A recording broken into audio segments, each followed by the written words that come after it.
everybody, my name's Salva here, and in this video today we're going to be talking about two ways in which you can easily win a chess game. So let's start. First you're going to be talking about a trap that you can use in an opening called the Three Knights game. So what you do here is that first you move your white pawn to e4 and your opponent responds with pawn to e5. Then you move your knight to f3 trying to attack the pawn on e5. Then they try to protect it by moving your other knight to c6, trying to guard this knight, because in this trying to guard this pawn, because in this game of chess every piece is important. So then we respond with our moving our knight to c3. This is called as the three knights game because there are three knights that are actively trying to attack the center.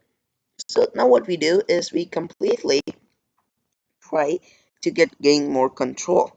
But before that, your opponent most probably respond with their moving their pawn to g6 because they will try to move their bishop here and protect this pawn. Most probably like this. Yeah, something like that. So so we'll let them do it because that's how we'll make them fall into a trap. So first what we're going to do is we're going to move this, trying to attack the center. They will respond by counterattacking us. And since our knight is now in threat, we'll move it here to d5, like escaping from the threat. But this is also the start of a trap. So now they will move their knight to g7 because they're trying to guard this pawn or attack any pieces that try to attack or that attack or cut the piece that's present on t4 or the pawn. So now most probably what we're going to do is you're going to let this happen because that's how we'll be able to start this trap. So first we move our knight to c5 and we pose a threat on the queen that's present there. So most probably they will try to block it with the knight, and their most possible move can be here or here because they still want their bishop to be guarding this pawn, so they won't move it anywhere. So if they move it here or here, but most of the blacks they try to move it here because they will still have some amount of power supporting it because of these knights. So they'll move it here, and now it's where it gets complicated. So here you have to move extremely carefully so that you won't lose this game. Because even the smallest move will let us lose. So first what we have to do is we have to do a sacrifice at first. I'm gonna move my knight to d4, sacrificing my knight. But this is just a start because they have two options now. They will try to cut it using the knight, or they will try to cut it using the bishop. Most probably they will do it with the bishop. It's mainly because if they take out this knight, then I can easily cut this knight and there will be nothing to protect this knight that's present here. So they'll most probably cut it with the bishop. And now you're going to make another sacrifice.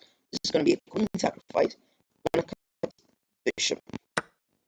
You may think that you're losing your queen. What are you talking about? But that's how we start and we'll be able to checkmate them with the help of this.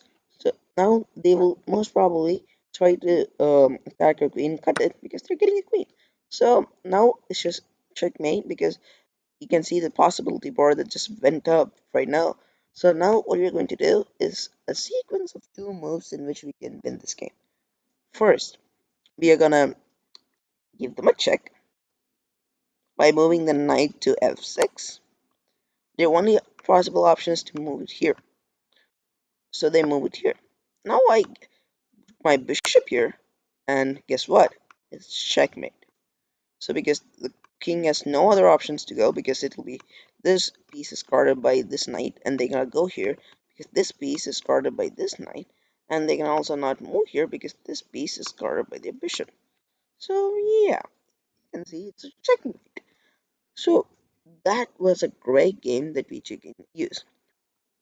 So as I said before, let us start with our second trap, which is the trap in the Italians game.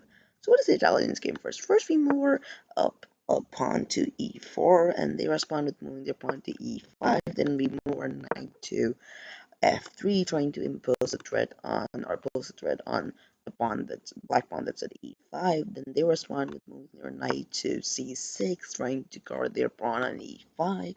Then we move our knight back to c4. this is called as the Italians game, where there's two knights and one bishop, so and a pawn and a pawn. So yeah, this is called as the Italians game. So this is where we're going to this is where our trap is going to start. So first, what we're going to do here is we are going to let them move by moving their bishop by f2, like f6, and this is a common opening because they're trying to post a threat on our pawn, which is at e4. Now, what we're going to do, instead of just moving our knight to c3, trying to guard it, we're going to do a different move. We're going to move our pawn to d4, trying to gain control of the center. Most probably they will counterattack us and take our pawn. Now here, we are not going to take this bet, but we're going to take and do an unusual and peculiar move by castling at this point. You may ask, why are we doing this? It's mainly because we can move our knight to e1 and pose a threat on this e file or e column on the king and pose him a check, or make a give a check to the king, and we will be gaining a lot of control. And I'm very sure that your black opponent or your opponent will mainly know this. So what they will mostly do is they will try to do something different. Um, they will try to move their pawn to h6. It's mainly because they're stopping us from moving our bishop to g5. But so okay, most of it's a common move. So let's let them do it. But now we're gonna do an unusual move. We're not gonna take this pawn, but instead we're gonna move our knight to h4. And many people they won't know what we're trying to do here. But in to do is we're trying to force the black to take her pawn on e4 so that they would think that they would be able to gain control of our knight by taking it and slowing us down from moving our rook here and posing a check or like giving a check to the king. So yeah, let them do it because they're gonna fall into a trap soon. That's what we're going to do now is since we have molded here, the black will obviously respond with taking our knight at e4. This is a common move. So now let them do it because now our trap is going to start. First, we move our queen to h6, trying to pose a threat here, a checkmate. It's also known as the scholar's mate when you do it at first. But now we're just trying to pose a checkmate by moving our our queen to f7.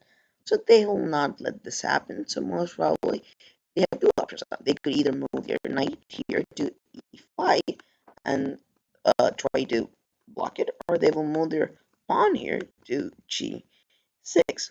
So if they try to do that, then if they move this, then it's an absolute winning position for us. You know why? Because you just saw this white task bar just go up. Let me explain to you why. Because now we're gonna move our bishop here and pose a check to the king. The king has two options now. He can either cut this piece or he can move here. Most probably the better option for the king would be to cut this bishop.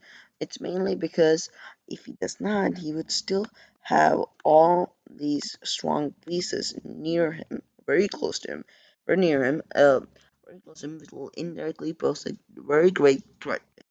So most probably it will take the bishop. This is an absolute mistake because now what we're going to do is you're going to post a check. Now the king has only one place to move because he cannot move here, here, here, here, or here. Yeah, so they will just move here. Now we're gonna give him a check. And there you see is where a checkmate comes up. As there are these blocks that are extremely guarded, and there's also a check posting here. So yeah, that's how you give a checkmate using the trap that we just told, which you can use when you're playing the Italians game with your opponent. I hope you enjoyed this video and I hope you actually use these tricks in your future because these will be extremely useful and extremely great. And please, please, please try to subscribe and support this channel and be sure to like the smiley face right here. I hope you do it and please, please, please subscribe again. And thank you for watching. This is my friend Solar. Bye.